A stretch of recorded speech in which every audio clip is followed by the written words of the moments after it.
It's just a shortage of thinking because some things are taught and some things are caught. When I was in the fifth grade, they put me back from the fifth grade into the fourth grade. I failed again in the eighth grade. I have no college training. So being identified and labeled as DT, the dumb twin, it gave me a lot of things to overcome. And so there was no one to dispute what was said about me, and I bought it. Even if you are told a lie, faith comes by hearing and hearing and hearing. You hear it often enough, it becomes your reality. Perception, not challenge, becomes real for you. Someone's opinion of you does not have to become your reality. So if you can track failure, you can also track success. You have greatness in you. I don't know you, but here's what I know based upon my own experience. You have greatness in you, that you have the ability to do more than you could ever begin to imagine.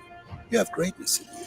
There's a presence in each and every one of us that waits and listens to the voice of the genuine in yourself. It will be perhaps the only guide you will ever have or hear.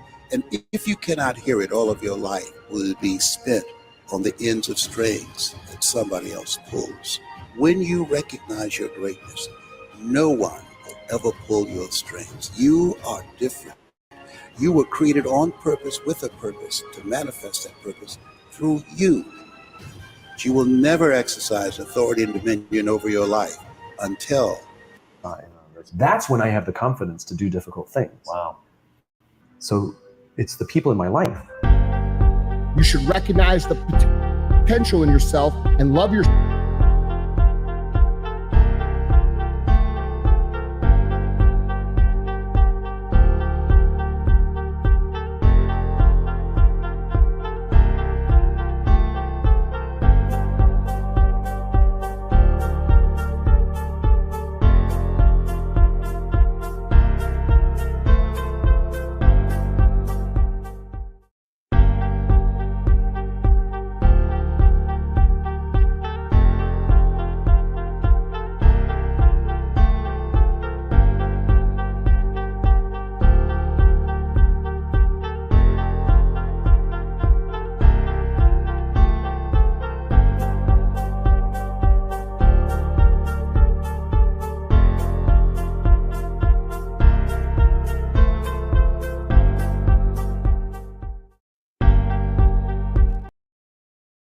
Okay.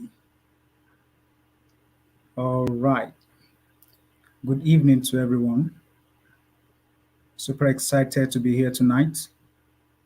Super excited, fully excited.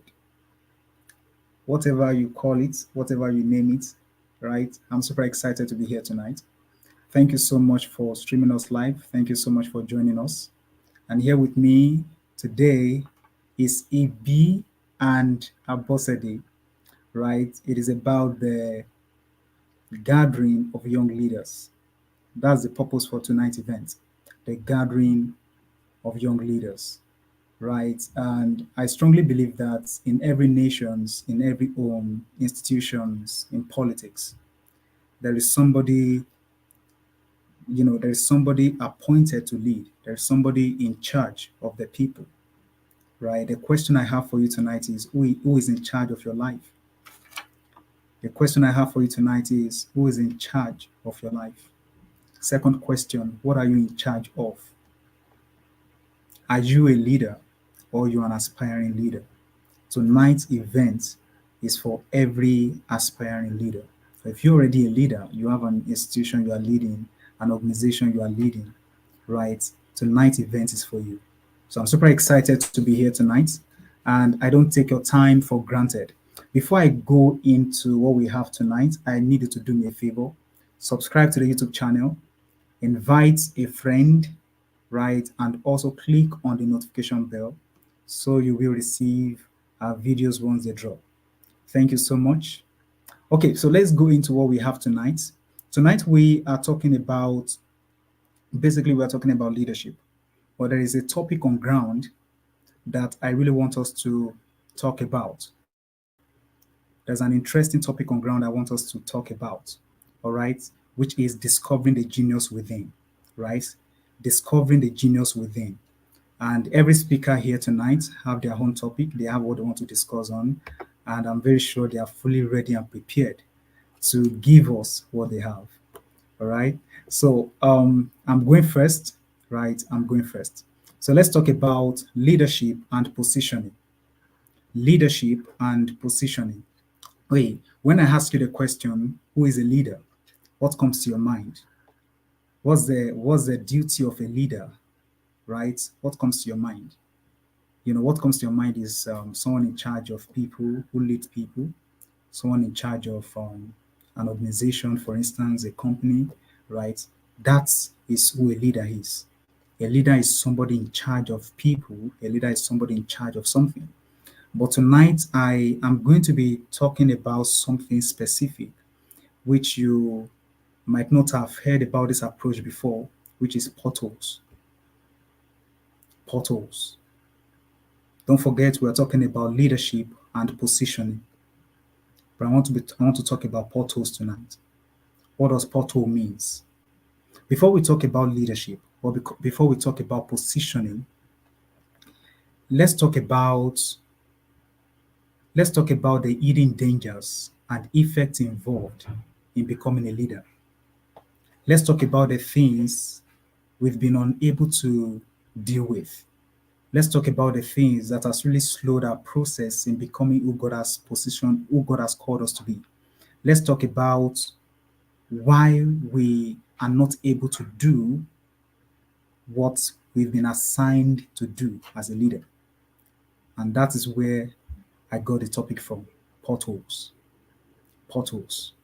Understand that bad behaviors or ungodly morals are anti-destiny.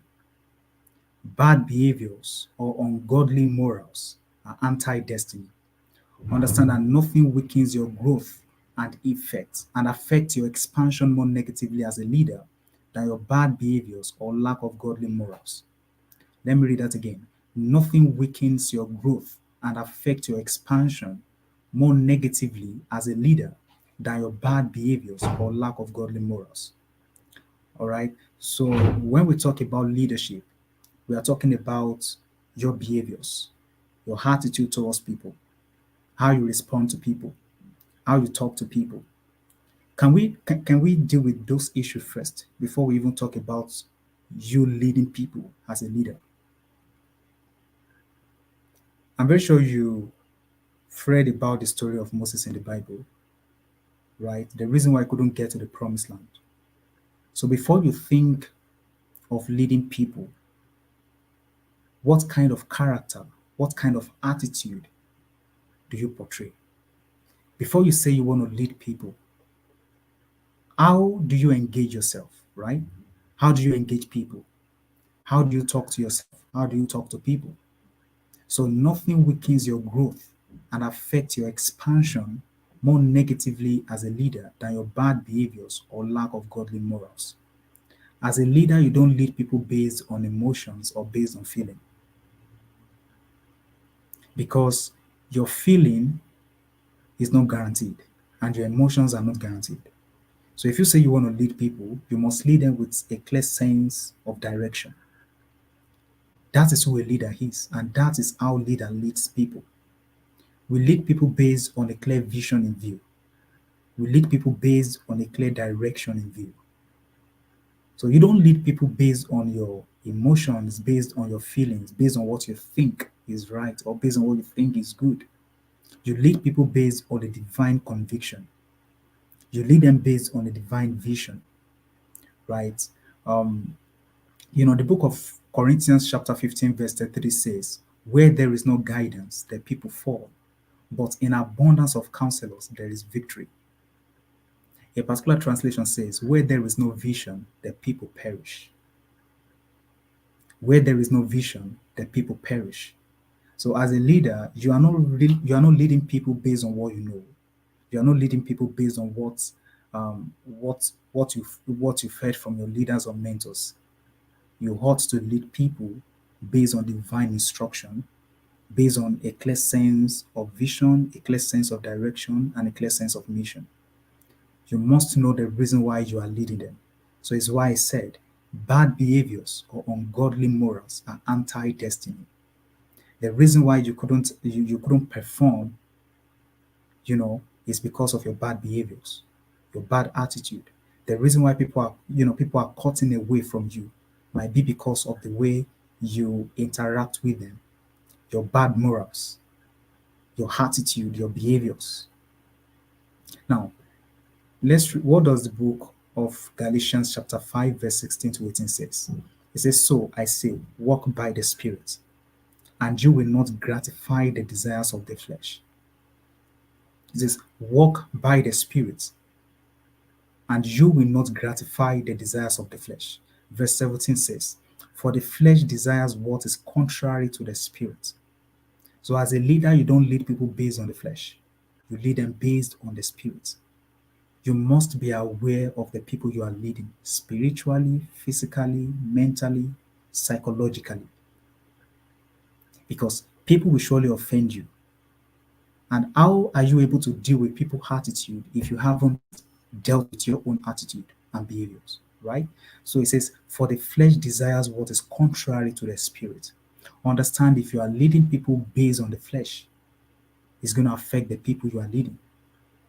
You don't lead people based on what you feel. You don't lead people based on your flesh. You lead them based on the Spirit of God, right? For the flesh desires what is contrary to the Spirit, and the Spirit what is contrary to the flesh. So the flesh and the Spirit are not the same. They are not equal.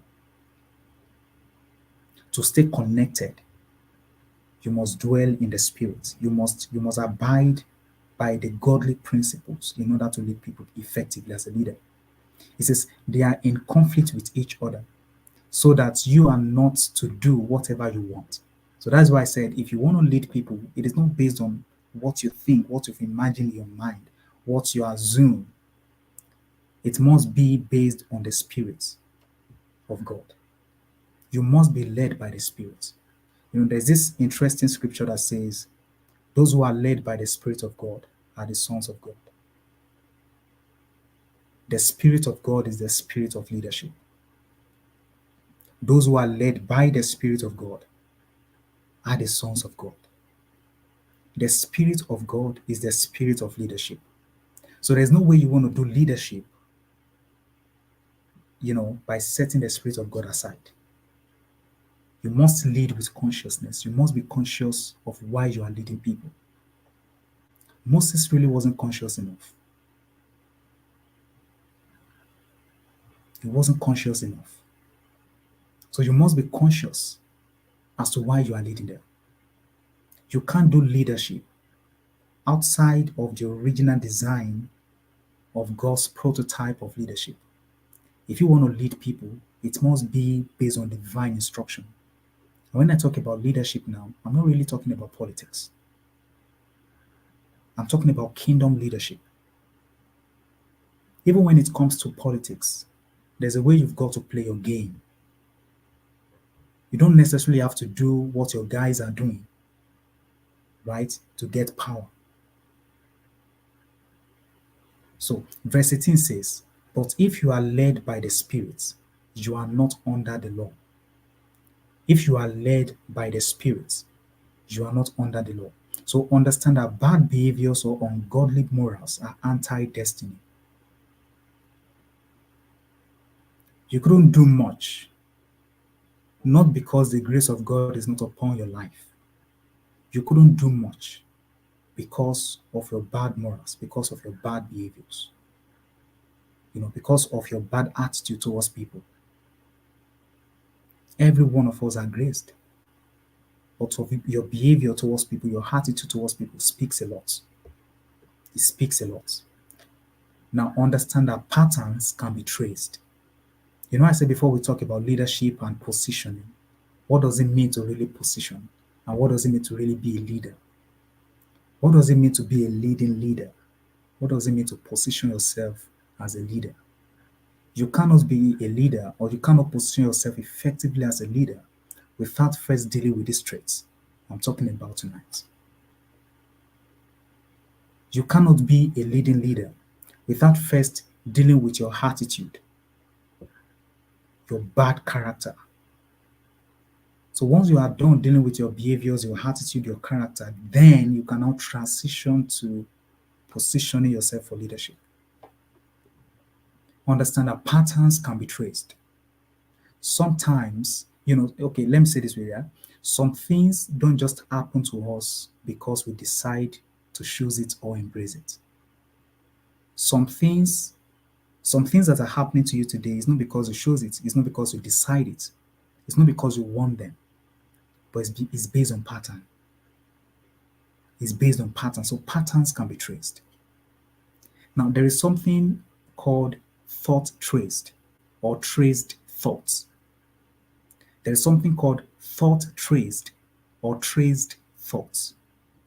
Thought traced has to do with what you believe in, your perspectives about life, and borrowed knowledge or ideas.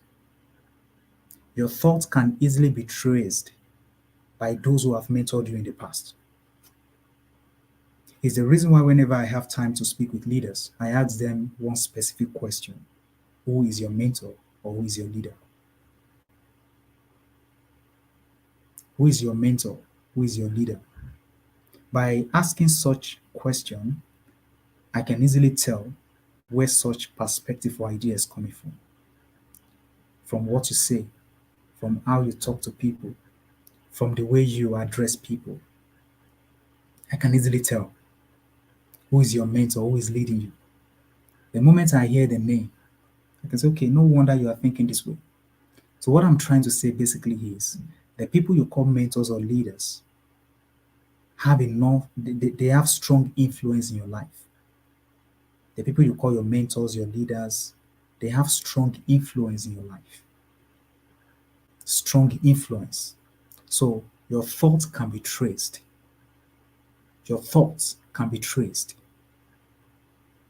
Understand that leadership is about transformation. And when we talk about transformation, transformation is a collective effort.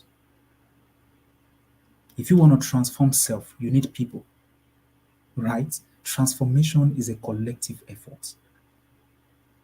You want to be a changed person, you need people. You need people to train you. You need people to teach you. You need people to lecture you. Transformation is a collective effort.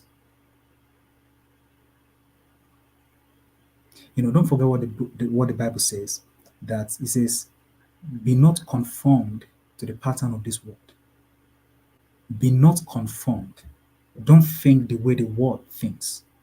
Don't act the way the world is acting. You are in this world, but not of the world. It says, don't be conformed to the pattern of this world, but be ye transformed by the renewing of your mind. You can't want to do leadership without having the Spirit of God, because the Spirit of God is the true leader. Is the true leader. So your thoughts can be traced. So understand that leadership is transformation. You want to lead people to a better place, you must be a better person. You want to lead people effectively, you must be a person who hears what the Spirit says. You must abide by the principles. You must abide by the rules of the Spirit. So thought traced or traced thoughts. The second one is traced culture. Don't forget we are talking about patterns, how patterns can be traced, right? How patterns can be traced. The second point says traced culture, or you say transferred culture. Traced culture or transferred culture. A culture passed on is what I call traced culture. Now, a simple question here. Why do you do what you do? It's based on a particular culture. Something that has been passed on to you unknowingly. You are not even aware. Something has been passed on to you. Is either by your dad, by your mom, great parents, great grandparents. Something has been passed on to you. A traced culture or transferred culture. See, there are certain cultures that has been transferred to you while growing up. In fact, without your knowledge. Either good or bad. but a culture has been transferred. A pattern has been laid. Now you are not aware that you are dancing to the tone of those patterns. There are times you ask yourself, why are you thinking this way? It is a thought culture. It's why you think the way you think. It's a thought culture. It's why you reason the way you reason. It's a thought culture. It's why you lead the way you lead. It's a thought culture. It's why you see things the way you see things. And that's why the word of God says, do not be conformed to the pattern of this world, but be ye transformed by the renewing of your mind. The question is, how do you renew your mind as a leader? How do you renew your mind as a leader? Simple question. And there's a simple answer to that. By daily committing yourself to reading the word of God. I'm going to say it anyway, anytime. You cannot do leadership by putting God aside. You cannot lead people effectively by putting the Spirit of God aside. It's impossible. Jesus told the disciple, he said, if the blind leads the blind, both of them will fall into a ditch. You know, some people just assume they know more. But you can't lead people effectively in the absence of the Holy Spirit.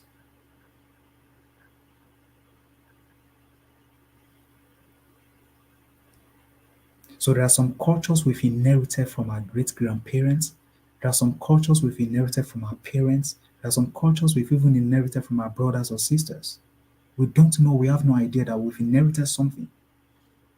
Even from our mentors, we've inherited a culture, a system by them. The next one is what I call church culture or traced religion. Church culture or traced religion. You know, religious beliefs you have, you know, what's the meaning of church culture, right? Or traced religion. It is actually a religious belief you have held on for so long. You've held on to it for so long. There's a way you think about people because you go to church every Sunday. There's a way you think you need to address people because you go to church every Sunday. So, church culture or traced religion is something that can be traced. Don't forget, we're talking about how patterns can be traced. So these things these things are what judged, are what judged your leadership potential. So before we talk about leadership or positioning, let's talk about why you think the way you think. Let's talk about why you do what you do. Let's talk about your character, your traits, your attitude, your behavior, your morals. Are people comfortable when they come closer to you? Can they easily learn whenever they come closer to you? Can they yield to what you're saying as a leader? Do you know that because of bad attitude, people only come to you to get what they want to get? Are we clear? People only come to you because of what you have to offer. They don't care about your needs. They are just there to get something from you, and they are home. They are off rather. Understand that there's a way some people think, especially church folks, because the guy smokes, I don't want to deal with him. And that's not the purpose of the kingdom. Because he or she is like this, I don't want to deal with her. That's not the purpose of the kingdom. God himself is after the soul of man. God is not after condemning man. It's after the soul of man. God wants to redeem people. Already we are redeemed. Right? We are all redeemed. That's the goal of the kingdom. The goal of the kingdom is not for light to run away from darkness. That's not the goal. We are lights. We are supposed to ignite the people around us. We're supposed to ignite their passion for growth and not run away from them. So, study your church culture. How do you identify a church culture? It's about what people experience in contact with your church, its services, its leaders, its people, its programs defines your church's culture. The way your pastor thinks at times, the way he preaches is highly important. It's highly important. You need to study the way he thinks. Study his narrative about life. Study his perspective. Where is it coming from? Is your church leader a leader that will tell you, don't engage people or don't manifest your gift? Only manifest your gift in church, not outside of the church. That's a wrong ideology. That's a wrong idea. In one of my recent video, I talked about why your destiny shouldn't end in the four corners of the church. You are meant to go beyond the church. Do you get my point? You're meant to go beyond the church. Your destiny is bigger than the four walls of the church. The purpose of the church is to train you so you can go out there to transform people.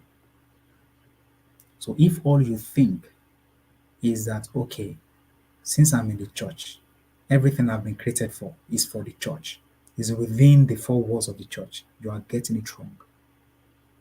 That's a wrong idea. God expects us to go outside there and transform people. So it's the reason why I said transformation is a collective effort. Transformation is a collective effort. You don't do it alone. It's the reason why you see people going through depression, right? They go for therapy because they are going through a lot. They really want to be transformed. They want to be changed. They don't want to think the way they think anymore. So they need a person to help them out of that problem. My question to you tonight is this, right? As a leader, how are you serving your world? What do you really have to offer? What solutions are you bringing on the table? People really need to know. People want to know, what are you bringing on the table? What solution do you have in mind? Are you coming into their life to add more to their problems? Or you are coming into their life to, to less their burden? The next, don't forget we are talking about how patterns can be traced, right? The next point says your bloodline. Your bloodline. So the question is, what is your bloodline known for? What is your bloodline known for? And if they are known for something bad, are you willing to change the narrative?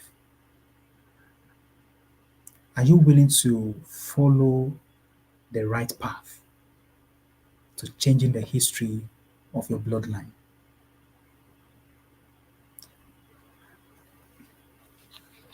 These are ways leadership can be traced. Your leadership potentials or your leadership skills. These are the ways they can easily be traced.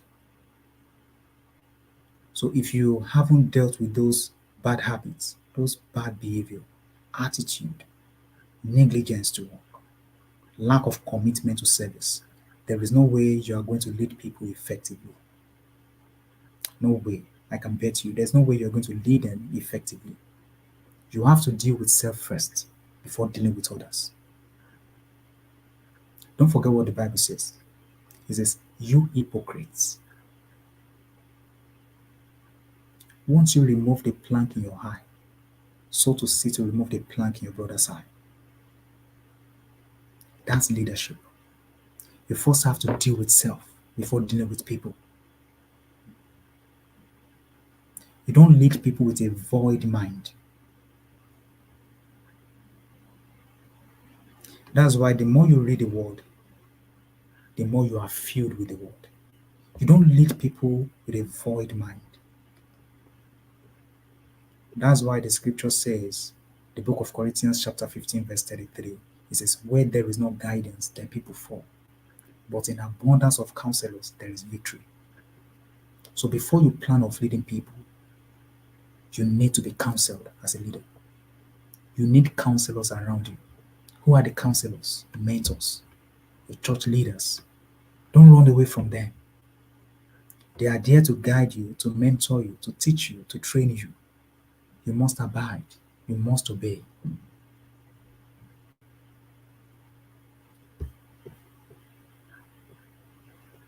So your bloodline is important. There's an assignment I'm going to give us tonight. Go study your bloodline. Go study your bloodline. And when I say study your bloodline, I'm not talking about how many people, how many graduates we have. Of course, those things are very important. I mean, study your genes, study your DNA. There are some patterns you need to pay attention to. There are some patterns you need to pay attention to. In order for those patterns not to repeat itself in your life, you have to break them. You have to break those patterns. Oh, I noticed this sign. I need to break it. Because if you don't deal with the issues at home, the issues at home will deal with you. If you don't deal with the issues at home, the issues at home will deal with you. That is, if you don't deal with those bad behaviors or habits, those bad behaviors and habits will deal with you. They will surely deal with you. Understand that poor decisions are products of unhealthy thoughts. Poor decisions are products of unhealthy thoughts. Broken actions are products of broken thoughts. Broken actions are products of broken thoughts. Don't forget we talked about don't be conformed to the pattern of this world, but be transformed by the renewing of your mind. Poor decisions are products of unhealthy thoughts. The reason why people do what they do wrongly is based on lack of information about them and based on how they think. That's just it. Your thought influences your action. Your thought influences your action. So you need to understand as a leader that your thought is powerful. How you think is powerful. You don't want to end up leading people and you're the one screaming, shouting, yelling at them. That is not the way to lead. And as a leader, let me say this. As a leader, you don't lead based on the flesh. We've read it, right? You lead based on the Spirit. And how do you lead based on the Spirit? By leading based on the fruits of the Holy Spirit. That is how you influence people globally. That is how you influence the lives of many. You lead people based on the fruit of the Holy Spirit and not based on the leading of the flesh. So poor decisions are product of unhealthy thoughts. So if your thoughts are unhealthy, it's going to affect your decisions. It's going to affect your choices. So you want to be sure of what you think, right? You want to be sure of what you think, how you think, why you think what you think. Understand that anything critical has to be handled deliberately, strategically, and with caution. Anything critical. Leadership is a critical assignment. Leadership is a critical assignment, and it has to be handled deliberately. You must be intentional, deliberate about it. You must be strategic about leadership. You must be strategic about leadership. It's not something you do for fun.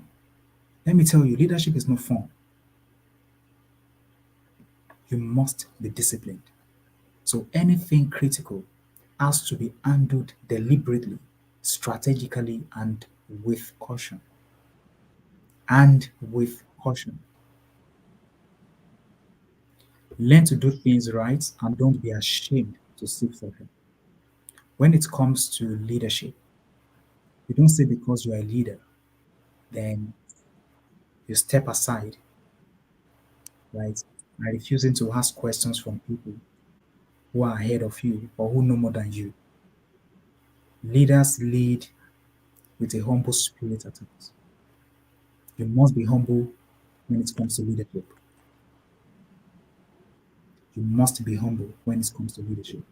So before we talk about leadership and positioning, Let's talk about the portals. And the portals are what I've been able to address tonight. Your portals are your bad behaviors, your bad morals. Have you noticed that whenever there is portals on the road, it slows the movement of the vehicle? So bad behaviors or bad attitude, bad morals weakens your leadership potential. It weakens your leadership potential. You won't be able to go far because of your bad behavior, bad morals, the way you treat people, the way you speak against people, envy, jealousy.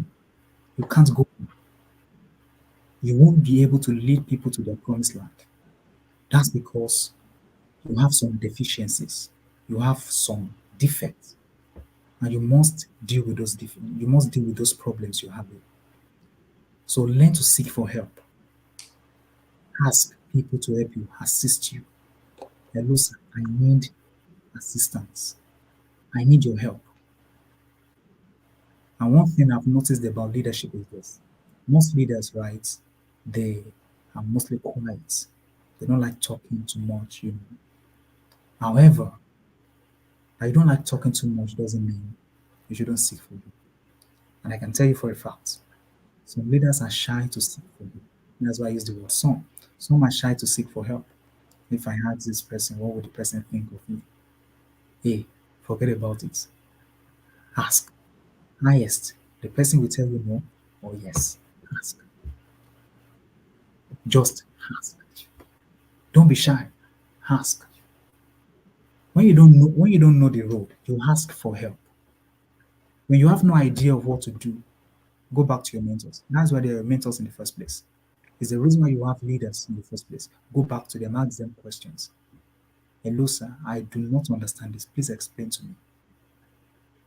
Hello, sir, I am troubled. I need help. Leaders at times can be troubled. There was a time I was having a meeting with my executives and I told them, leadership is not interesting. I can tell you for a fact. Leadership is not interesting. So I won't give you the impression that, oh, leadership is an interesting journey. It is not interesting.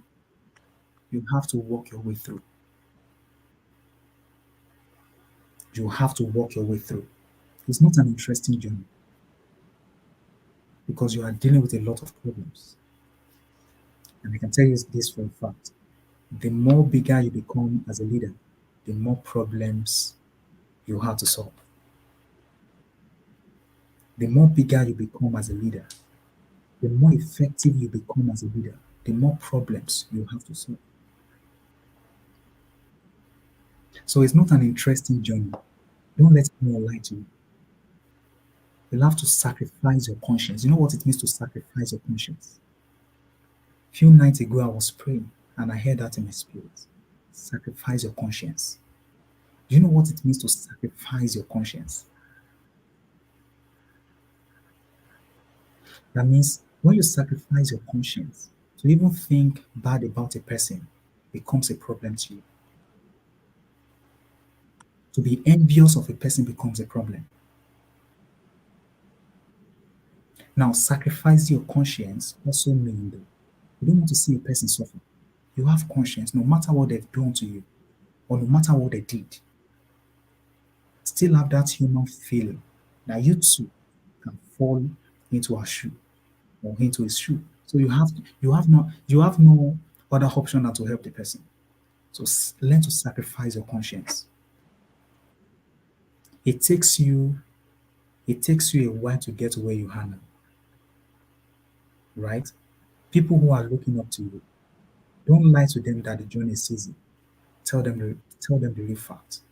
Tell them the truth. Hey, the journey up here is not easy. You have to walk your way through. You have to walk your way through. The people who are up there, they didn't get there because it was easy for them. Going up is not easy, but coming down is very easy. So every single leader, especially young leaders, we need push. We need push. For you to help a person, you must have been helped. So you need push as a leader. So don't be shy to seek for help. Understand that anything worth doing has to be approached with a good and strategic planning. Anything worth doing has to be approached with a good and a strategic planning. Leadership is strategic. That's why I say you don't lead people based on how you feel. And that's why I say leadership, when it comes to leadership, you must be deliberate about the assignments. You must be deliberate. Think about the people God called in the days of Moses, Noah, and all. The people God called. You realize that at every point or journey in their life, God is the one leading them. And whenever they feel so confused, they run back to God to ask for help. There are times their mind is so void, they have no idea of what to do. They run back to God. Look at Moses. He went to seek God privately because he wants to hear from God. I have no idea what to do with these people. Lord, help me. Help me.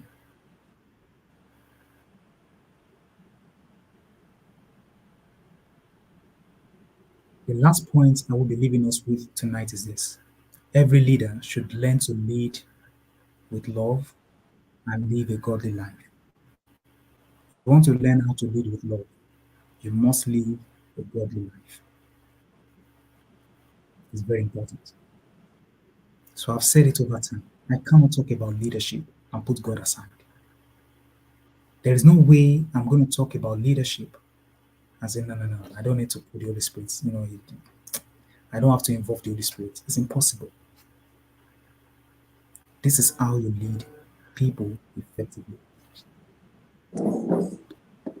So thank you so much for your time. I really appreciate. So we've come to the end of potholes, right? I talked about potholes, and if you are just joining us, you can go back and, once we are done with the stream, with the video, you can go back and watch it for yourself. Thank you so much for joining me, and I will yield the mic to the second speaker for tonight. But before I do so, let's go on a short break. We will be right back. Thank you. Thank you.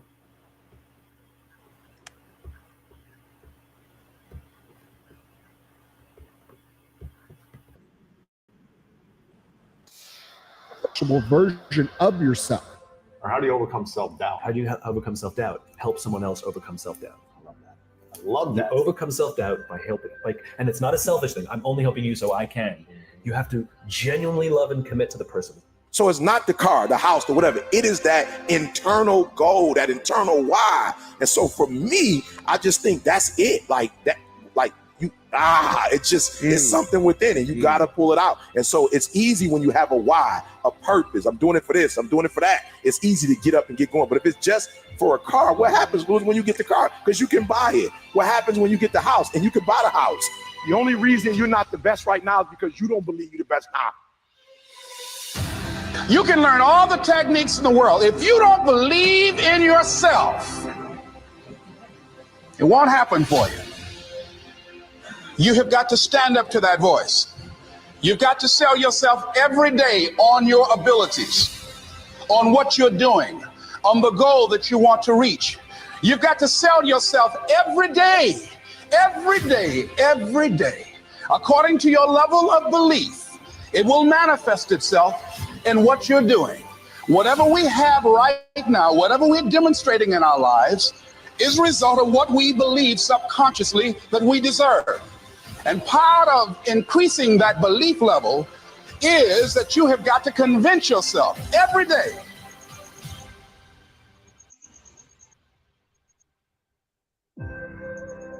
I believe I'm the best there is. I ain't apologizing for it to anybody.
muted. All right.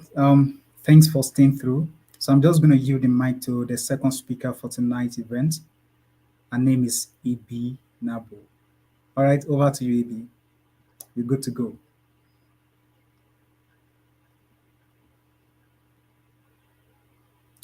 I can't hear you. I can't hear you. What's going on? I can't hear you. I can't hear you. Can you say something now?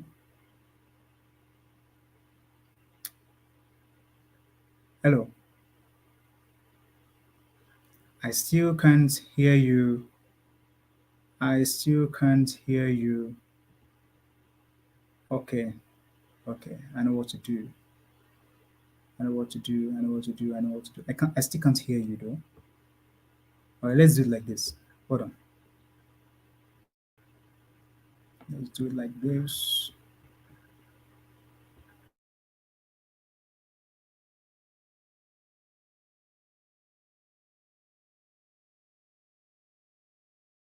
Scratch, claw, and even die trying.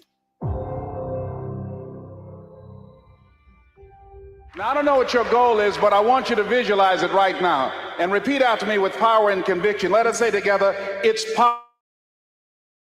possible. Together, please. Say it again, please.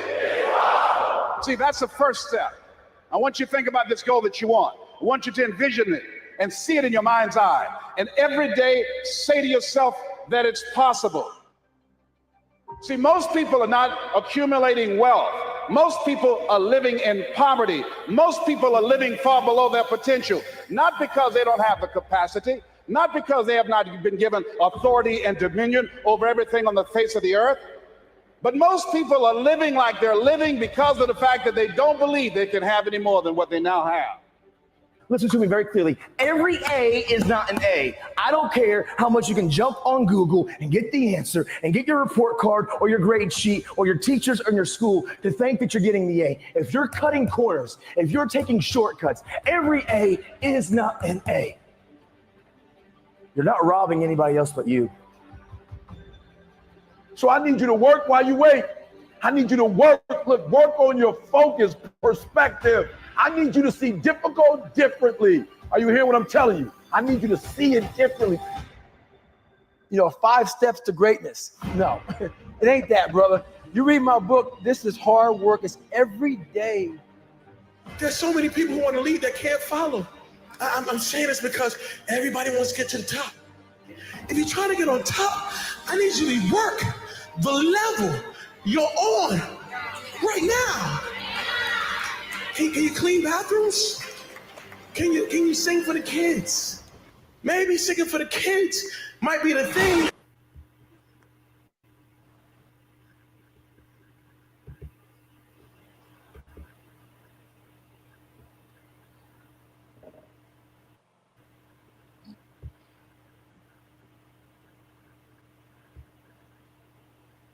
Hey, Ibi, are you there? Are we good to go now? Can you say something? Yes, I can hear me. To be sure. All right, yeah. Good evening. I can hear you now. Okay. Good evening, everyone. Thank you, Sir Dan, for this opportunity. I really, really appreciate this opportunity, being live with you.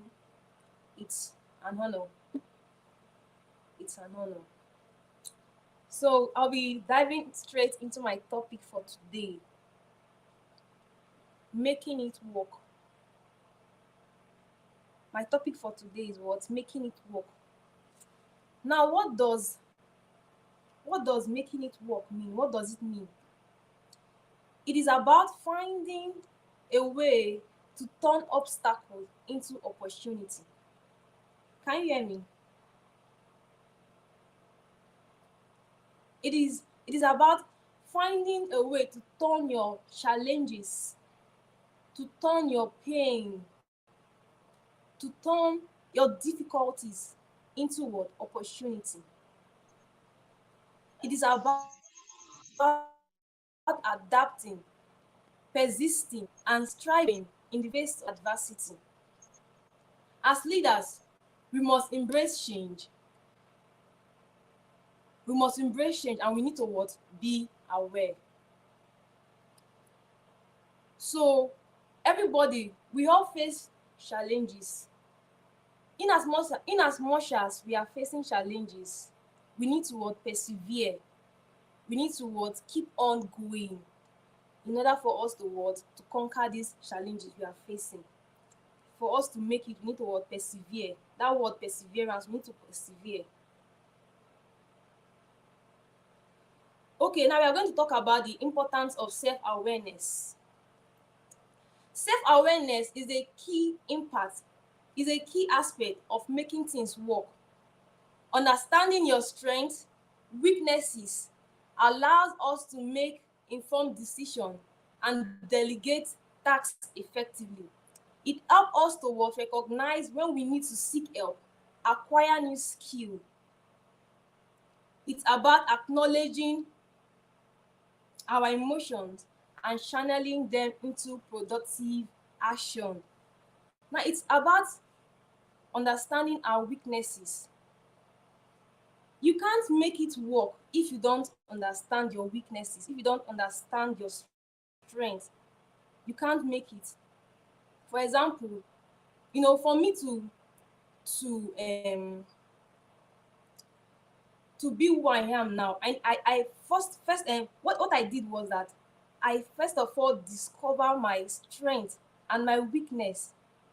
For example, based on my temperament, I'm a sanguine. So sanguine, we find it difficult to study, like we find it difficult to study, like we are easily distracted. There's a lot of disadvantages that we have as sanguine, but I need to look for a way to channel my weaknesses into strength. I need to look for a way. How can I help myself? I know we have a lot of we can't study, we can't concentrate for a long time. We are easily distracted. How can I channel my energy, my weaknesses into making it? So what did I do? I looked for a way. I looked for my strengths. What are the advantages of a sanguine? We can talk, we can do a lot of things. So what did I channel my energy into making a positive impact of myself. So what I'm trying to say is that if you don't discover your weakness, if you don't discover your strength, it will be very, very difficult for you to make it work. It will be very, very difficult for you to make it work. So to make it work, you need to discover your strengths. You need to discover your weakness. Yeah, you need to discover your weakness. And it will help you to recognize when you need help. It will help you to recognize when you need help. And it will help you to acquire new skill on how to overcome that your obstacle, overcome that your weakness. And it will make you to be productive. Now, we are going to go into the tips of making it work. What are the tips of making it work in the journey of leadership? Now, number one is what? To set a clear and achievable goal. To set a clear and achievable goal. Now, breaking down your goal into smaller steps to track your progress. You need to break down your goal into smaller steps to track your progress. Breaking down these goals into smaller steps, making them more manageable to track your progress effectively. Now, for example, maybe you want to publish a book within, I don't know, maybe within 1 year or 2 years. How are you going to go about it? You cannot just dive into publishing a book or becoming an author instantly. It's impossible. It's impossible. It needs a gradual process. It needs a gradual process, yeah. So what you're going to do is that the first thing you're going to do, you're going to define your goal. Define your goal. You need to be specific about what you want. What do you want to achieve? Okay, I want to write a book. I want to write a book. You need to be specific, that look at what I actually want. Now, the second thing you need to do is that you need to break it down into smaller steps. Yes, I want to write a book. You need to break it down into smaller steps. How am I going to what achieve this goal of writing a book? Now you need to what start brainstorming ideas on how to what get the topic for this book, the title of this book. So many things you need to do. All these things I'm talking about what the steps, the processes. I'm talking about setting clear and achievable goals. How you can set clear and achievable goals. One, you need to define your goal. What do you need? Be specific about what you need. The second one is to what? Set writing milestones. I gave an example. If you want to publish a book, that's what I'm talking about. You need to set a writing milestone. You need to set a schedule. What, like, how many pages do you want to write? What do you want to write about? You need to set a writing milestone. You need to start writing draft. You need to think about editing. All these things need to what come in play. So you cannot just dive into you want to achieve something. You need to set your goal. Make your goal. Make it like understandable. Look at what I want to do. Look at what I want to do. So that is it.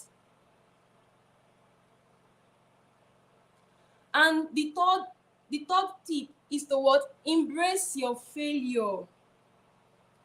Now, for you to make it, you need to what? Embrace your failure. You need to embrace your failure. And failure is not something that you can run away from. No, you can't run away from failure. Everyone in this life, one way or the other, has failed. Yeah. And you can't run away from your failure. Failure is something that you need to embrace it. You need to embrace your failure. Like I shared a content on my Facebook page, was it last week, on how I failed on a particular competition. I was engaged in a competition, and this competition was supposed to last for 30 days. You know, it was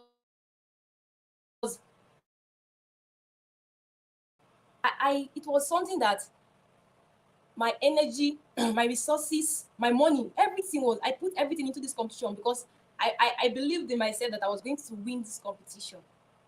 But after writing for 30 days, on the last day of submission, I was unable to submit. I was kicked out from this competition.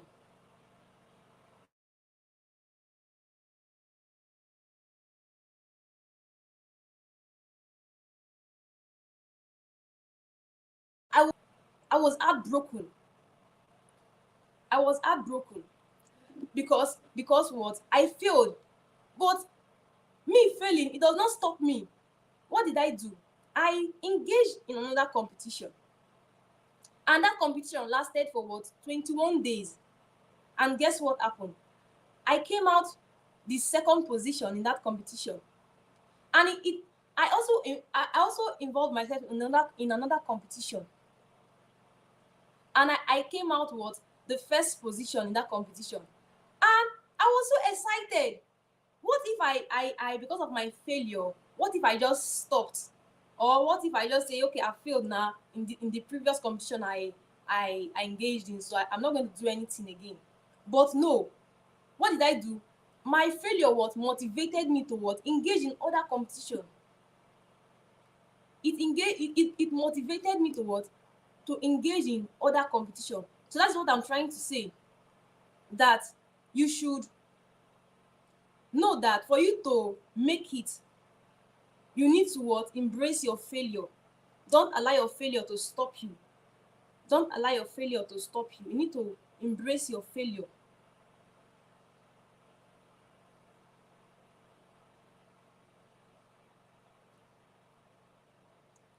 Learn from your mistake and use them to grow. You need to learn from your mistake and use them to grow. The next tip is to surround yourself with positive and supportive network of mentors and peers who can uplift you and encourage you.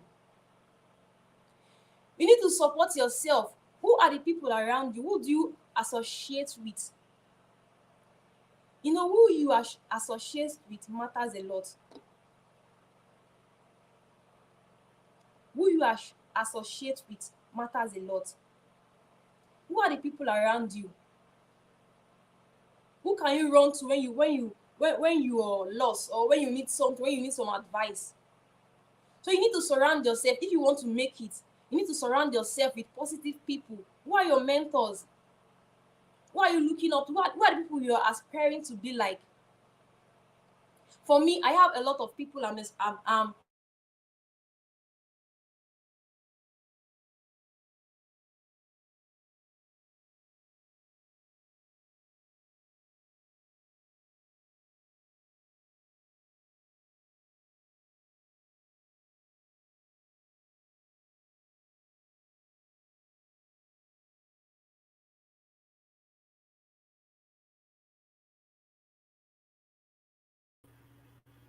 Okay, was that a network issue? Okay, all right. We're still gonna wait for her. So I need you to understand here that this is actually an opportunity. You know, at DAINI Davis Leadership, we are offering people the opportunity to express themselves, right? And don't forget, the theme for this event is the gathering of young leaders. The gathering of young leaders. So it is not really about inviting the top guys on the platform to speak. It is also trying to understand the mind of the young ones, and let's see their thought process. Don't forget, I was talking about how patterns can be traced.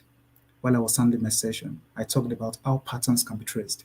So this is about giving the young ones opportunity to express their thoughts, to express how they feel about leadership, to tell people what drives them, their inspiration behind the leadership, what motivates them to work towards, who they are becoming. So that's actually the reason and the essence for the gathering of young leaders. So we are currently having some technical issues. Please don't mind us. We really didn't plan. We really didn't plan for this, but anyways, I just want you guys to stick with us. Don't go anywhere. Please keep inviting your friends. Subscribe to the YouTube channel if you haven't subscribed. Click on the notification bell, and guess what? Share. You have to share. You have to share. It's very important to share. All right. So we're gonna wait for them. I think both of them are off the screen at the moment. So I believe they are battling with their network, right? So we're gonna wait for them till they come back. All right. Please don't forget. Make sure you share. You click on the notification bell, and you invite a person to join us. All right. Okay. So if we can't get EB again tonight, I feel like we should move to the next session, which of course is the last session for tonight. So if we can't get EB again tonight, I think we have to go by the rules. Okay, Abosede, are you ready? Yes, I am. All right. Okay, so since we can't get EB again, hopefully she's going to come back. And when she comes back, that means we're just going to be dealing with questions and answers, all right? All right, guys, please stick around. Don't go anywhere. We're going to be back in the next 3 minutes. Thank you. Stick around. Go nowhere.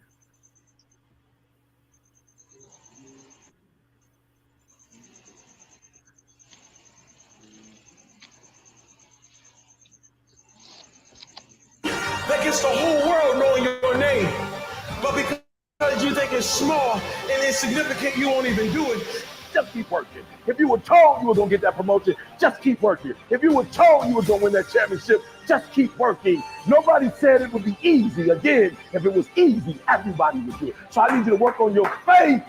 I need you to work on your faith. I need you to wake up every day and say, today ain't the day, but my day coming. And I will not give up. And I will not give in until I get to that day. I will not stop. I will not give up. I will not give in until my day comes. You have enough right now to flip this world upside down. You have enough. You got enough power. You got enough anointing. You got enough grace. You got enough patience. You got enough gifting to make your money, get out of debt, get yourself together, and change everything about your world.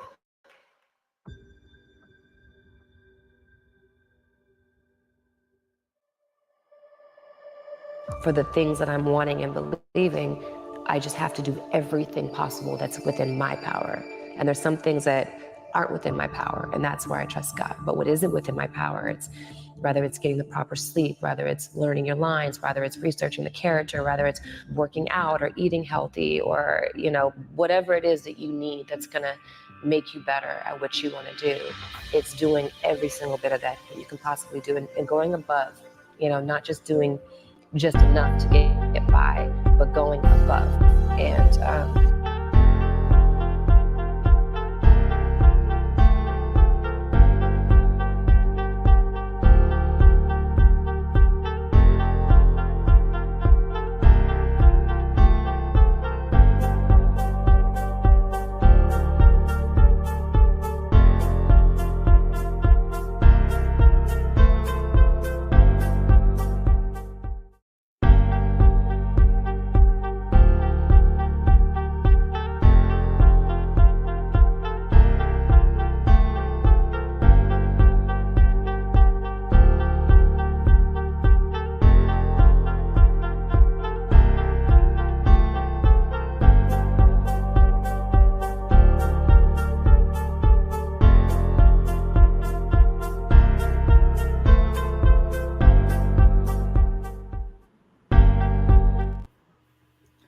All right, viewers, we are back for the last session for tonight. Okay, boss, are you there?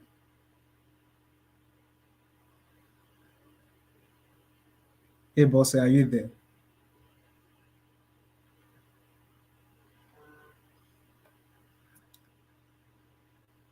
Hello, boss, are you there? I think she's actually having an issue with her network. Oof. Boss, are you there? She's off. Ibi, welcome back. Yes, We I'm thought sorry, the we network was. okay, it's okay. So we thought you're actually not going to come again, but you No, know, no. I said we're actually going to wait for you. So since you are here, I don't really know how to do it now. I already introduced Bosse, and she is supposed to come online now and give her word, you know, give her content. So how are we going to do it? Will you complete your own sessions she's done with us? I mean, just round up yours, and you know, then we could move into the questions and answers. Are you okay by that? If I should continue or Yeah, you will continue your session once she's done. I mean, we just round it up. You have to round up your content because I already introduced Bosse and she's not here again. She's not here. Do you get my point? okay. Yeah, because we're waiting for you and the viewers are there waiting as well, right? It shouldn't be like we aren't doing anything. So I already introduced Bosse, and my hope now is to see Bosse here and deliver content. But she's not here. She's not here. Okay, you know what? Round up your content, all right? Just do a little bit of, round it up. Okay, hold on. Boss is here. Boss is here. Hold on. Hold on. She's here.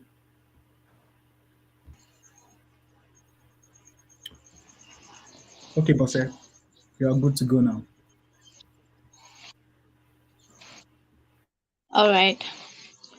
So, good evening, everyone. I believe we're all doing great.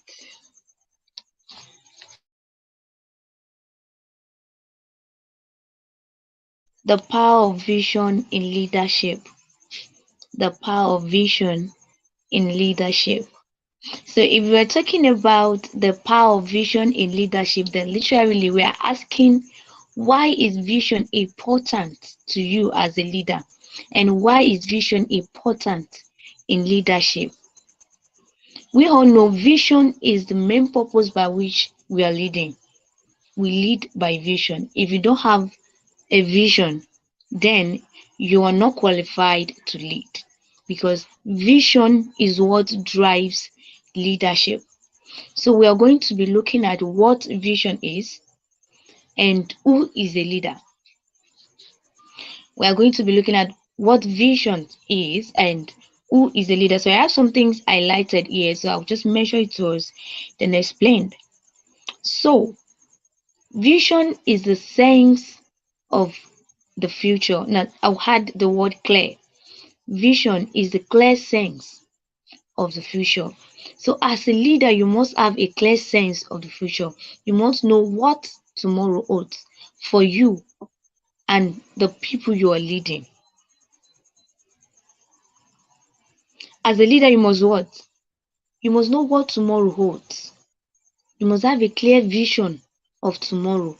Know where you are driving your people to. Know where you yourself is going. So that is having a clear sense of the vision, because vision is what defines your optimal future state. Vision defines your optimal future state. How your future is going to be. It's going to be balanced or imbalanced. If you're going to have a blissful and a very comfortable future, it's in your vision. If you are the type that have low vision, then your destination is definitely indefinite. That means you don't even you're leading. So your future depends on your vision. What vision do you have? How clear it is. So as a leader, you must have a clear sense of your future, because your future state depends on it.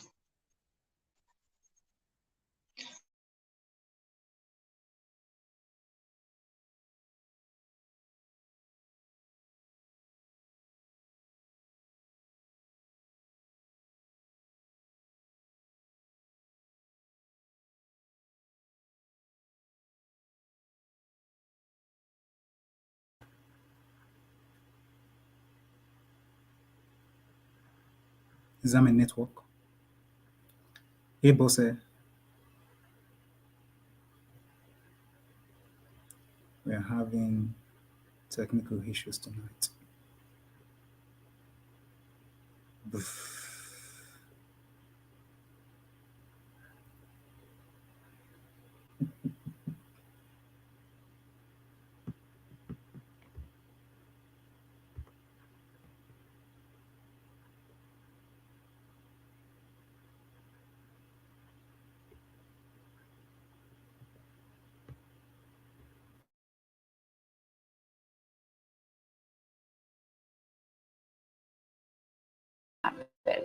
And chances are, if you do the work, it likely will happen. It's about whatever you think you are, you have to make that dream a reality. But that's where the hard part is making that dream reality. That's where the hard work comes. That's where people know, how do you keep grinding every day? You have to make those insecurities, those fears. Like when I was 300 pounds, I didn't have any drive.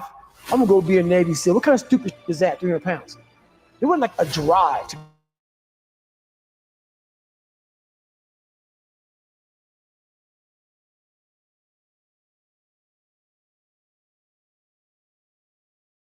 is all around you. You have a whole stack of it all around you. It's your insecurities. It's all in there. All the energy and fuel you need is right in yourself. It's all there. You got a lot of stuff to do to overcome. And that's where I found it. I found it right there in my own insecurities. I found drive in my own insecurities. And that's the most powerful thing in the world. When you can find drive in your own doubt, fear, insecurities, you become very unstoppable. I need you to work on yourself. Are you hearing me? Look, you can't change what you can't change. Stop trying to change the situation. It's not yours to change. Stop trying to change your wife. Stop trying to change your husband. Stop trying to change your kids. Stop trying to change your boss. Stop trying to change the program. If you can change it, it would be changed. There's only one person you can change, baby, and that person is you. Work on yourself.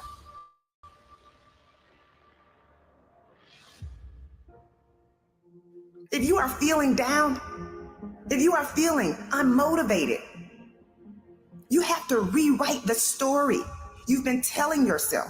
so that you can step into a new level of abundance.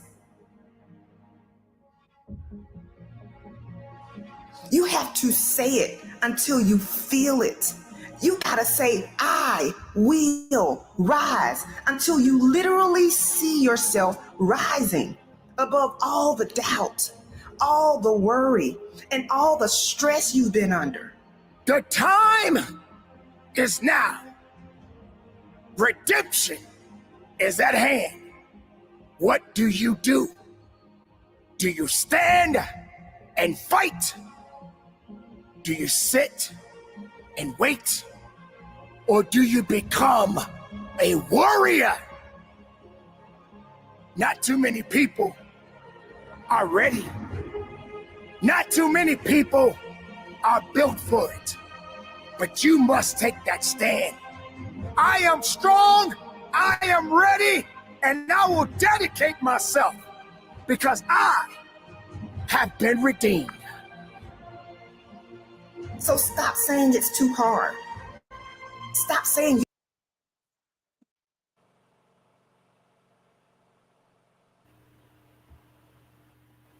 All right, Evie, you can go ahead and conclude your content now. All right. So I can continue from what I was saying. Yep. I was talking From about where you stopped. Yeah, I was talking about the tips for making it work. How can we make it work actually? And the first step I mentioned was you need to set a clear and achievable goal. The second step is to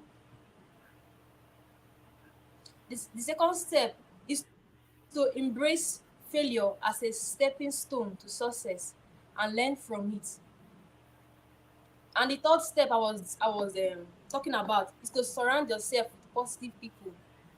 Surround yourself with people that have the same energy. Surround yourself with mentors. Surround yourself with people you aspire to be like. So I was talking about it before the network was disturbing. So why is it important to surround yourself with positive people or like minds? It provides encouragement and motivation during tough time. When you're in a difficult zone, when you lack motivation, they are going to motivate you, encourage you to do what you ought to do. It also boosts confidence and it helps you believe in your abilities. When you are among people that think like you, it will boost your confidence to do more. It gives you the ability to do more. Now, what happens when you are not with supportive team? When you don't when you absent yourself from supportive people or mentors or people you aspire to be like, you feel isolated and discouraged. You be living in doubt. You lack guidance and feedback, and it will be hard for you to overcome challenges. But when you associate yourself with like minds, when you associate yourself, when you look for mentors, when you look for people you want to be like, it will motivate you to actually make it, to motivate you to be who you really want to be. So the fourth tip for making it is to develop resilience. Now, what is resilience? Resilience means bouncing back from setback and stay committed to your vision. Maintaining a positive mindset from setback and seeking support. It makes you stay flexible, set realistic goals, and practice healthy coping mechanisms. By embracing challenges as learning opportunity and believe in your ability to bounce back from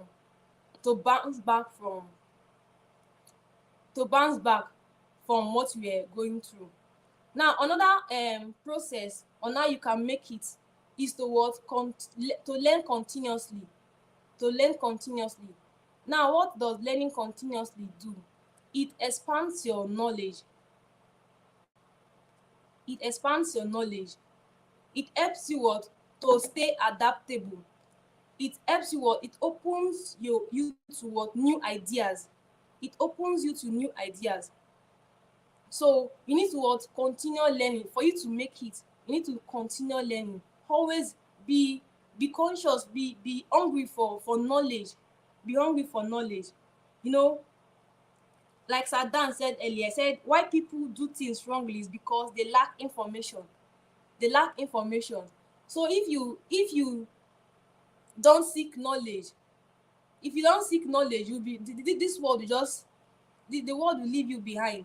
So for you to make it, you need to seek knowledge, expand your level of understanding. To expand your ideas, you need to seek knowledge for you to know more. For you to know more. And like the Bible, 2 Timothy chapter 2 verse 15 says what? Study to show yourself approved. It encourages believers to diligently study and understand. So you need to what? Study to show yourself approved. I said tips on how to make it. I mentioned the first one is to set goal. To set goal, you need to set goal.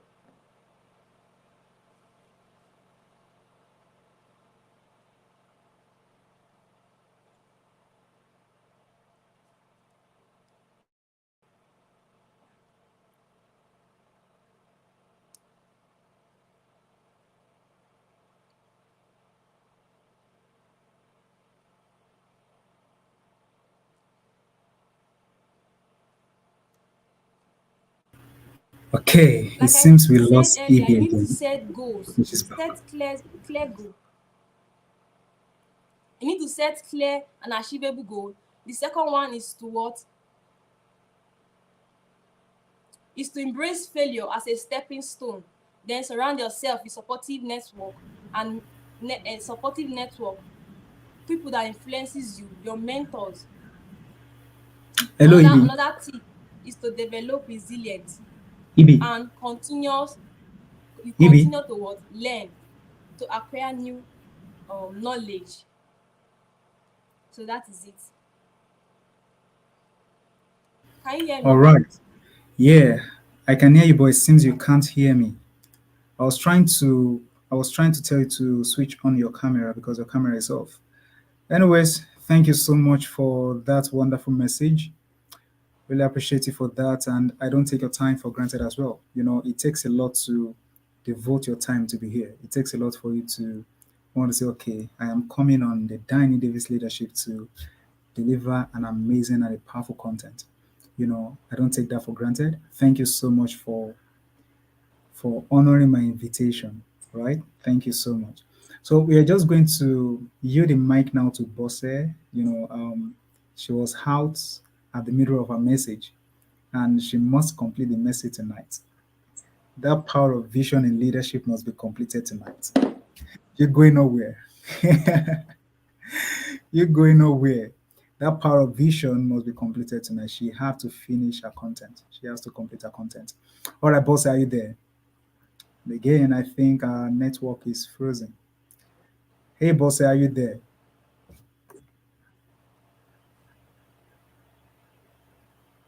Our network is frozen again.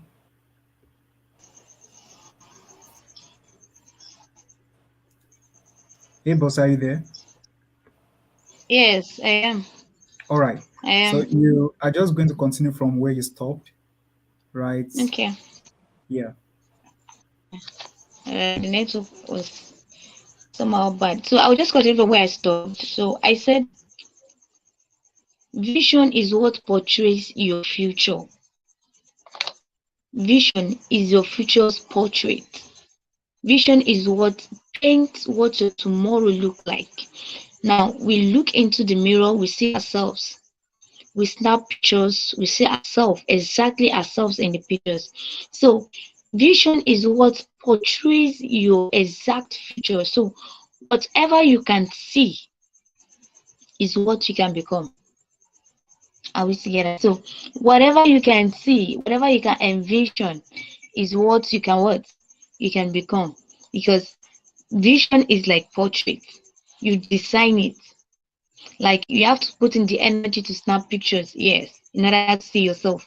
You have to put in energy to draw if you want to see yourself in a heart picture. So vision, you have to put in the energy in order for you to achieve the exact picture you want for yourself in the future.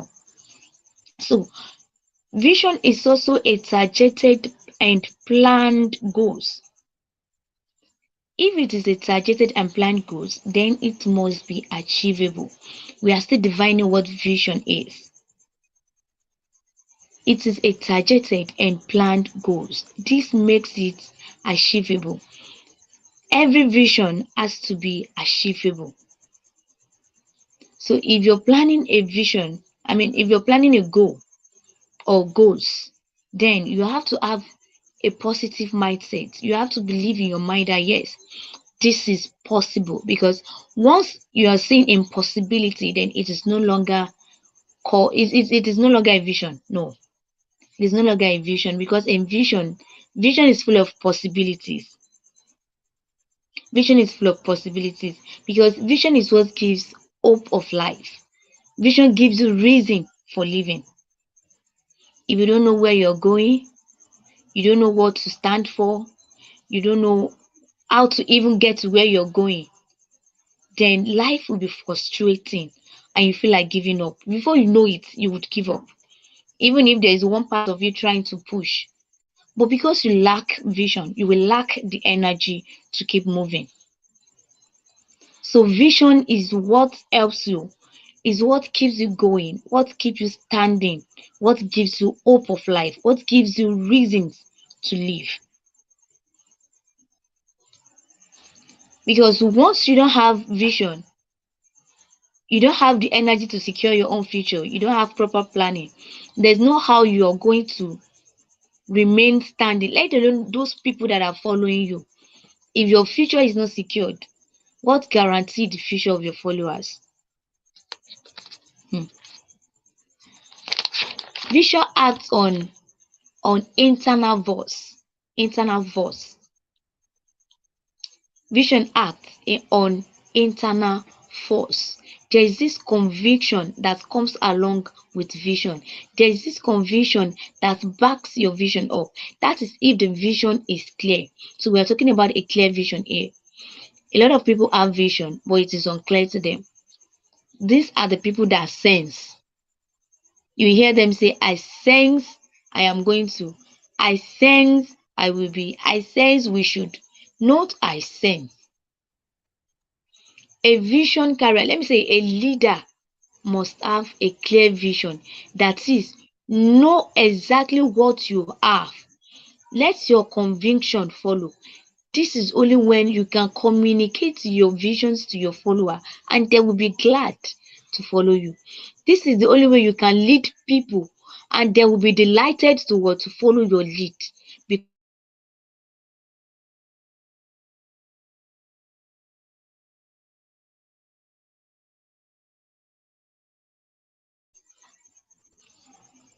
So then who is the leader?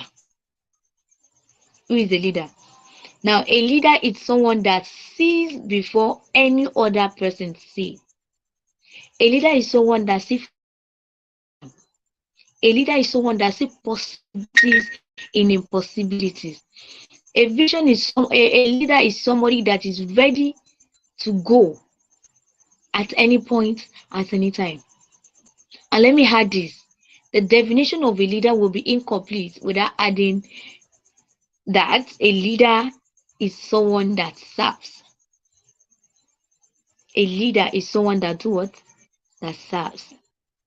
Now, if you look at Moses is an example. Moses was to lead the Israelites out of the land of Egypt. He was a leader, but he had to serve along the line, because when they got to a point, he had to lead them to the extent whereby he had to humble himself, get them food, get them shelter, get them, comfortable, to keep them comforted and to keep them, on the right that God is leading them. There are these kind of people that they are very impatient. Once they see something displeasing, they will just throw up and they're ready to scatter everything. But he had to humble himself, ensure that they are still with God. So he had to serve. If he did not, when they were thirsty, God had to instruct him, use your staff, struck the rock and the water will come out. So he has to put in that energy. Why? I'm imagining, why can't, as a leader, he could have just instructed one of those people, oh yeah, go and do it. All right. It was the one leading. He had to do that to provide what they need in order to keep them with him and with God. So as a leader, what are the provisions that you can make for those following you? Are they just following you for your own sake? Because there are some people that they are just after their own stomach. They just want to be satisfied. Once they are okay, that's all. I don't want to mention any any sector or whatever, but we know what's happening around the world. We have a lot of leaders that just want to, they are just after themselves. They just want to get themselves satisfied, well comforted and all. They don't care about people following them. That is not leadership. That is not leadership. And as a leader, you have to train your path in the path of leadership. You have to equip yourself. Because even before God choose leaders, those people would have been leading. They would have been the kind of people that have this skill within them. They would have been exploring this leadership skill in some aspects before God will bring them into the fulfillment of his own purpose for their lives. Let's look at David. David was in the field as a shepherd before God called him and anointed him to be king. Moses was tendering his in-laws' sheep before God called him. Now, Abraham wasn't he wasn't just idle when God called him 10 p.m. to leave his father's land. And for you to know that it wasn't idle, you can't see an idle man. An idle man can just come to you and say, I'm going to this place, go with me. And you will be delighted to forsake everything you're doing to follow that person. What could make Lot, his nephew, to follow him gladly? It was because he saw the leadership skill in him. He knew that if he should follow this person, then his future is secured. He's not just following for following sake. So what is that in you that actually portrays the leadership skill? What is that in you that defines you as a leader?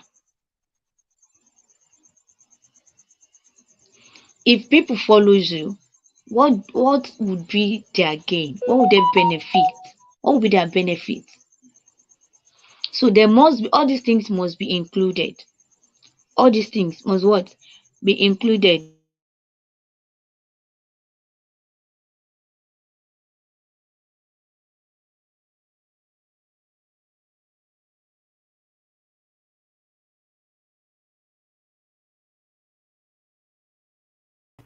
I think we lost Boss again.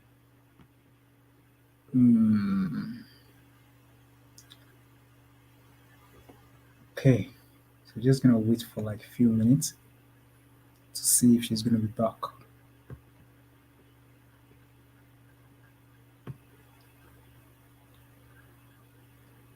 We lost Boss again.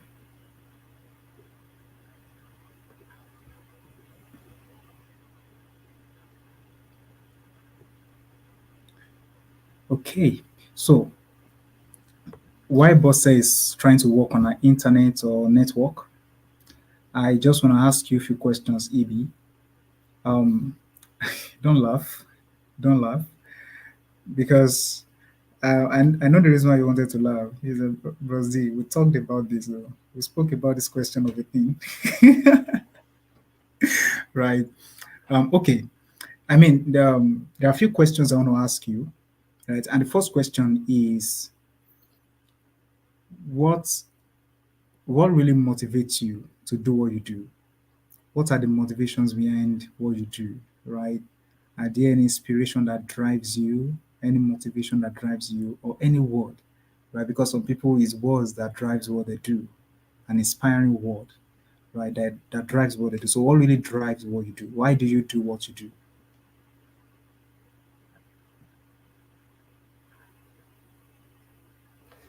Your mic is muted.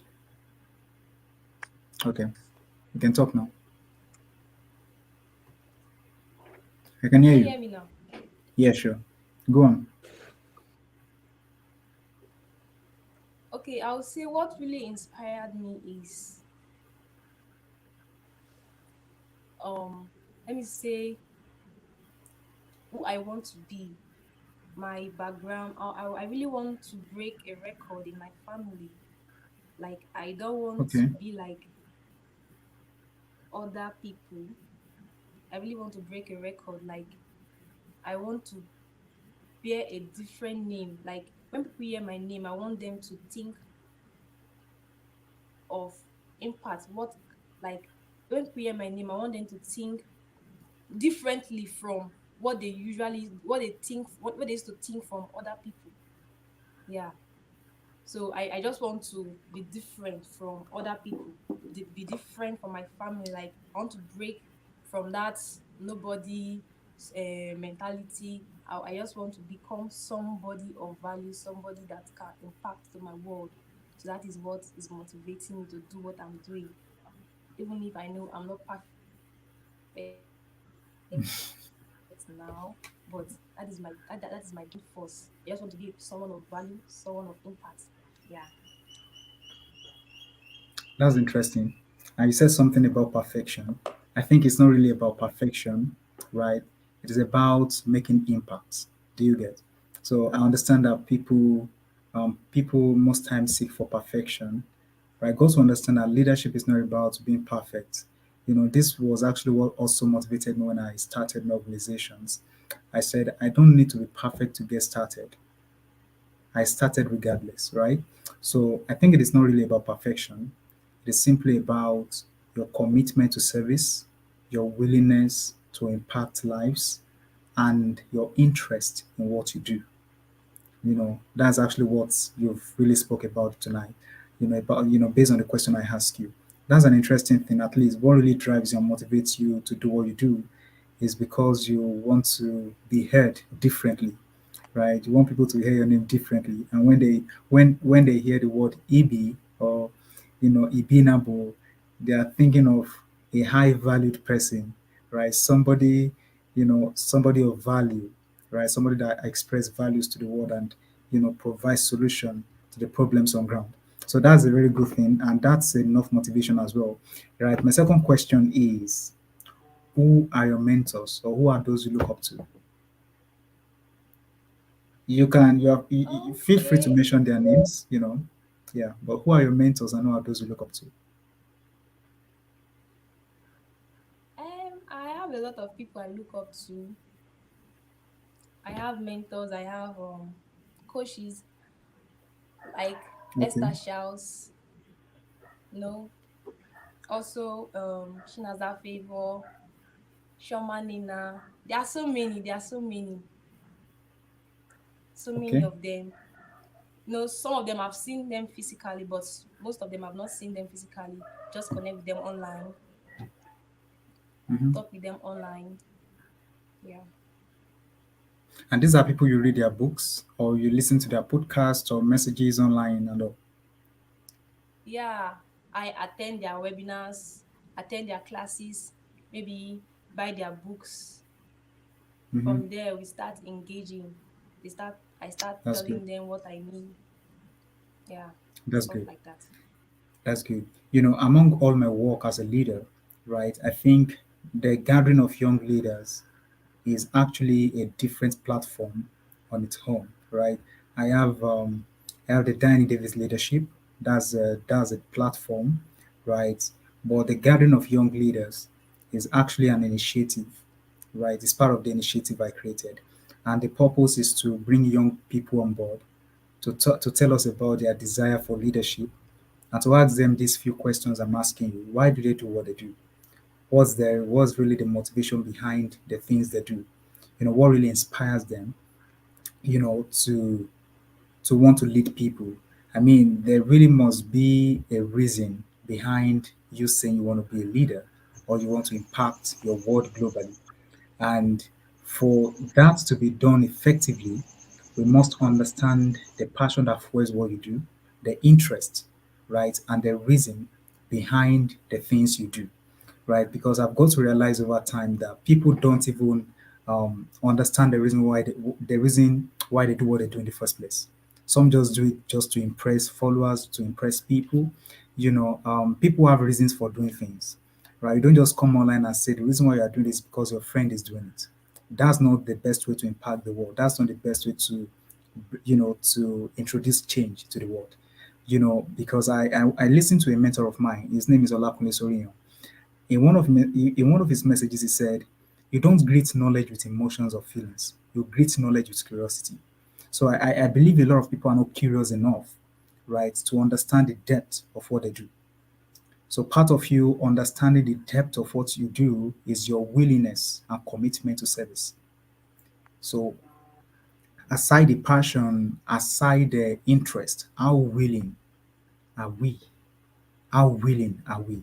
So part of the reason why we created the initiative, the gathering of young leaders, is to be able to create a platform where young people can come on board and tell us the reason why they are leaders.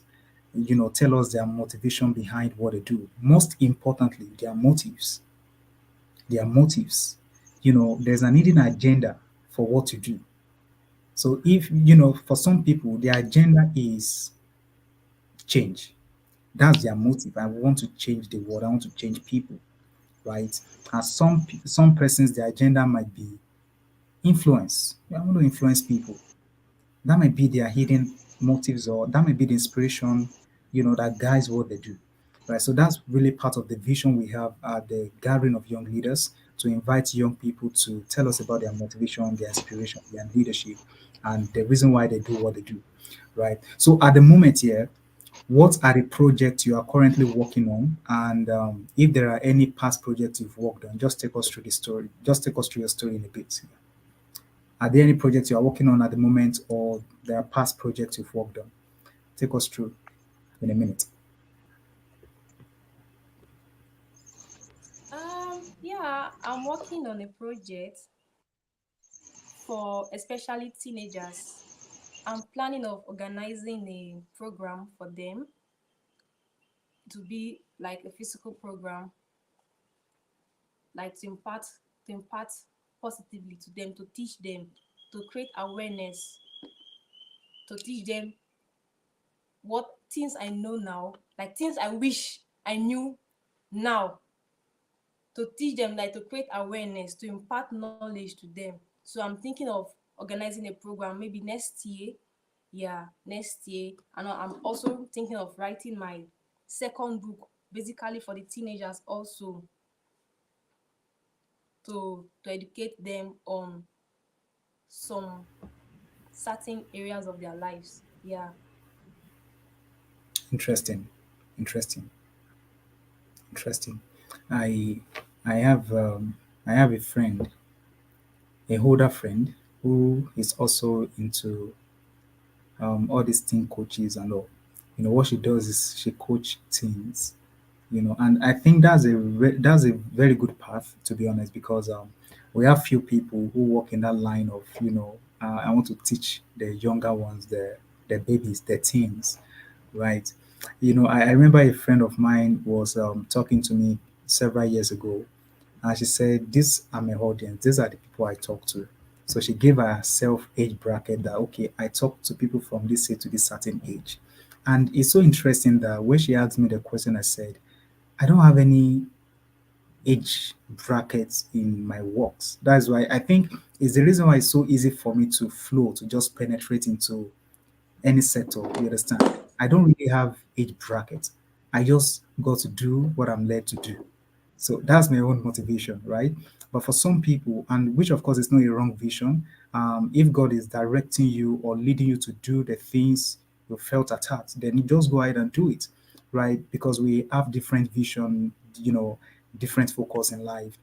And if we are not yielding to what God is asking us to do, right, we might be digging a ditch for ourselves, right? So we need to be careful and be mindful of the vision and the assignment God has placed in our hearts. So if the vision God has given you is to train these young ones, to talk to these young ones, that's a huge work. That is a huge work. And I'm really excited you spoke about making it work tonight. What does it mean to make it work? What do you have to do to make it work? Right. So I'm really excited because a young person like you have this kind of vision, right? That's interesting. That's interesting. Whereas there are people out there who are just doing whatever they like, which at the end, the penalty will bounce on them. So whatever it is God has laid in your heart, just go ahead and do it. Just go ahead and do it. I'm really excited for you, sis. Yeah. All right, Bosse, I know you aren't done with your content. Or do you want to round it up? Are you there? Me, right? Yeah. Are you done with your content or do you want to round it up?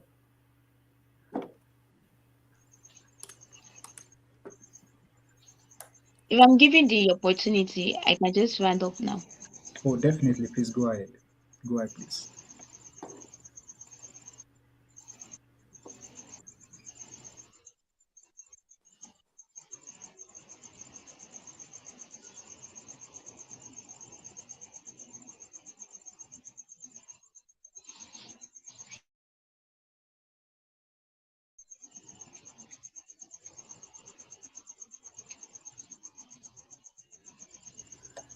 Hey, Bosse, are you saying anything? I can't hear you. Ibi, can you hear Bosse? Bosse, we can't hear you. What's going on? Okay. So I think there are no more questions for now. And since Bosse is battling with a network, I don't know if we should wait for like a few minutes. But I don't want to take your time. I don't want to take the time of those who are viewing us live on YouTube. Right, we've had a little bit of technical issues tonight, which we actually didn't plan that the live session was going to be like this, right? It wasn't in the agenda for tonight.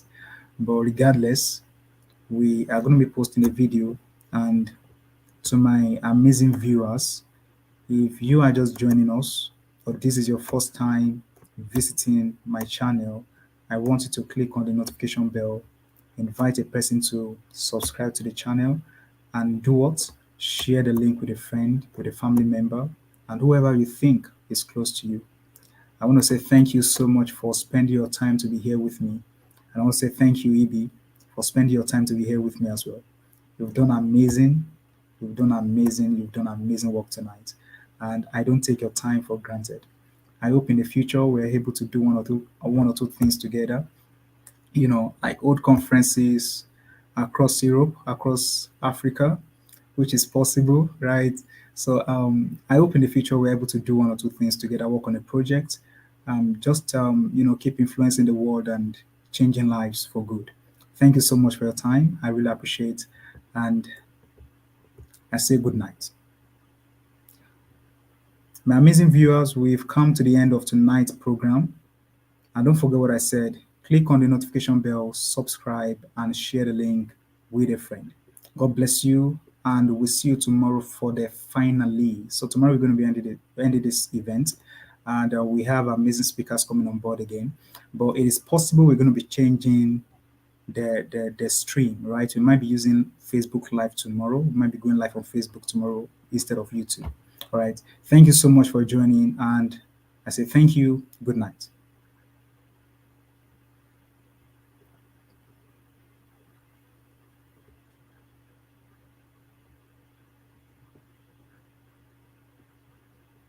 You don't know what to do. It's time to change your inner conversations. It's time for you to go back and get everything that was taken from you. It's time to go back and recover your losses. It's time for you to rise up It's time for you to get up. It's time for you to go higher, go faster, test your limits. I will not give up. I will not quit. I will live this life through all of the heartaches and pains. And I will continue on until my last breath. I am better.